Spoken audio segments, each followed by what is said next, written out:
గురువే నమః. వరలక్ష్మి వ్రతం ఆగస్టు 8, 2025. వరలక్ష్మి వ్రతం 2025 తేదీ, ప్రాముఖ్యత మరియు పూజా సమయాలు మరియు మరిన్ని వివరాలు తెలుసుకుందాం. వరలక్ష్మి వ్రతం ప్రాముఖ్యత. వరలక్ష్మి లేదా వరమహాలక్ష్మి వ్రతాన్ని ప్రధానంగా దక్షిణ భారతదేశంలోని వివాహిత మహిళలు శ్రావణ మాసంలో పౌర్ణమి వచ్చిన శుక్రవారం రోజు నిర్వహిస్తారు. ఈ వ్రతం శ్రీ మహాలక్ష్మీదేవిని సత్కరించడానికి, ఆమె కృపను పొందేందుకు చేసేది. వరలక్ష్మి అనగా వరాలను ప్రసాదించే లక్ష్మి అని అర్థం. భారతదేశము ముఖ్యంగా ఆంధ్రప్రదేశ్, తెలంగాణ, కర్ణాటక మరియు తమిళనాడులో ఈ పండుగను వైభవంగా చేస్తారు.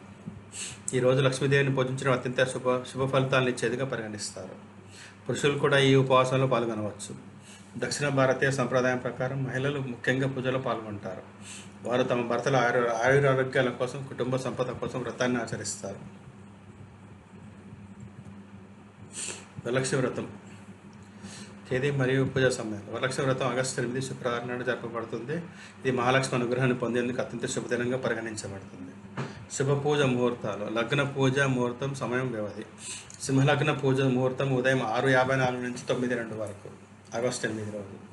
తర్వాత ఇది 2 గంటల 8 నిమిషాల నిడివి ఉందన్నమాట. వృశ్చిక లగ్నం పూజా సమయం ముహూర్తము మధ్యాహ్నం 1:19 నుంచి 3:33 వరకు, 2 గంటల 14 నిమిషాలు ఇది. వృషభ లగ్నం పూజా ముహూర్తం రాత్రి 12:25 నుంచి 2:25 వరకు, ఆగస్టు 9, 2 గంటలు ఇది. వరమహాలక్ష్మి పూజా విధానం. ఈ పండుగను భారతదేశం ఎంతో భక్తి శ్రద్ధలతో జరుపుకుంటారు. మహిళలు లక్ష్మీదేవిని పూజించి పండ్లు, పుష్పాలు, స్వీట్స్, బంగారు ఆభరణాలు, చీరలు మొదలైనవి సమర్పిస్తారు. పూజా గదిలో రంగవల్లు లేసి లక్ష్మీదేవి ప్రతిమను ముందు కలశమును ప్రతిష్ఠిస్తారు. ఈ కలశాన్ని చందనము, పుష్పాలు, మామిడాకులు, తోరణాలతో అలంకరిస్తారు.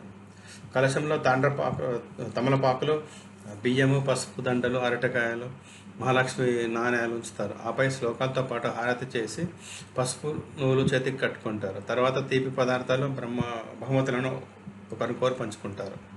ఈ వరలక్ష్మి వ్రతం ఫలితాలు. ఈ వ్రతాన్ని ఆచరించడం వల్ల సంపద, ఆరోగ్యం మరియు సౌభాగ్యం కలుగుతాయని నమ్మకం.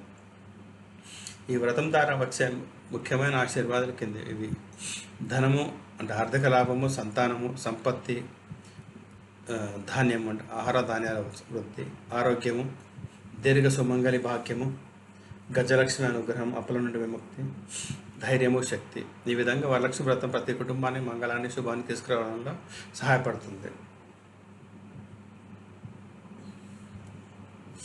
ధన్యవాదాలు.